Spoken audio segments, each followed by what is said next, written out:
Canal Horizon et Port d'Abidjan. Ivoiriens, Ivoiriennes, Bolloré nous informe à ce jour que Canal Horizon est plus rentable que le port d'Abidjan. Voyez-vous, Bolloré a préféré vendre sa concession du port autonome d'Abidjan sous prétexte que c'est plus rentable et se concentrer sur Canal Horizon parce que tout simplement très rentable. Donc, Canal Horizon que nous on paye par mois là, enrichit immensement Bolloré. Allons-y y comprendre quelque chose. Par ailleurs, quand nous on paye redevance RTI sur notre facture CIE, à quoi cela sert-il en réalité? Puisque dès que Canal Horizon est coupé, parce que non payé ce mois-là, c'est toutes les chaînes dites tout canal qui sont totalement coupées, y compris celles pour lesquelles nous on paye redevance sur nos factures CIE, RTI 1, RTI 2, RTI 3, etc. Alors, le gouvernement va devoir s'entendre avec Canal Horizon.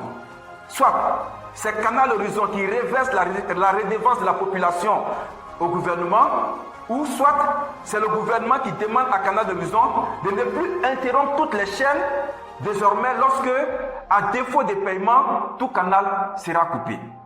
Car c'est notre droit et c'est comme ça. Les péages. Pour aller d'Abidjan à Bouaké aujourd'hui, si tu as ta petite voiture, en aller-retour, en plus de ton carburant qui coûte déjà très cher, tu vas payer 9 000 francs de frais de péage. 4 500 en aller, 4 500 en retour. C'est vraiment difficile, c'est vraiment dommage. Trop de péage dans nos corps et cela doit être revu. Vraiment que cela soit revu car nous le souhaitons de tous nos voeux. L'huile de palme. Saviez-vous qu'en 2022, pendant que les Ivoiriens se plaignaient de la flambée des prix de l'huile de table, en 9 mois d'activité, c'est-à-dire de janvier à septembre 2022, la société Palmsi avait fait un excédent de 5 milliards de francs CFA. Un excédent net de 14% sur son bénéfice de l'année précédente. Voyez-vous ça? La souffrance des Ivoiriens vis-à-vis de la cherté de la vie fait le lit des grands bénéfices pour les grandes multinationales. Quand tu parles, on te sort que les coûts mondiaux de l'huile de palme ont augmenté. Quelle foutaise! Quoi?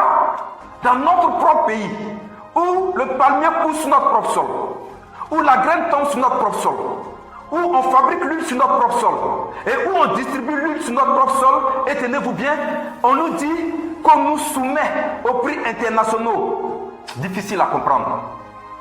Résultat, les sociétés d'huile de palme poussent de partout et s'enrichissent encore et encore. Franchement, qu'est-ce qui ne va pas vraiment avec ce pays? Orange, MTN et Move.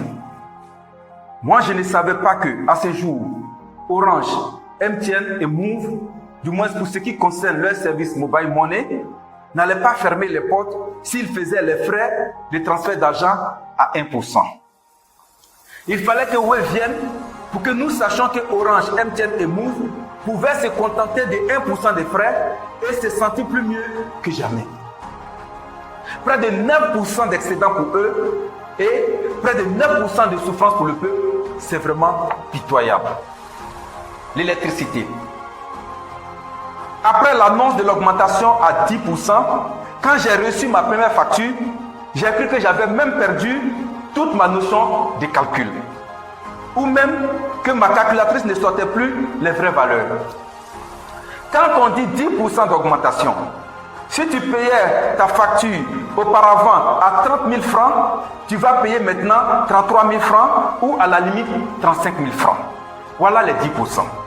Mais quand ta facture passe systématiquement du simple au double et qu'on te dit que ça a augmenté seulement que de 10%, tu te poses 1001 questions.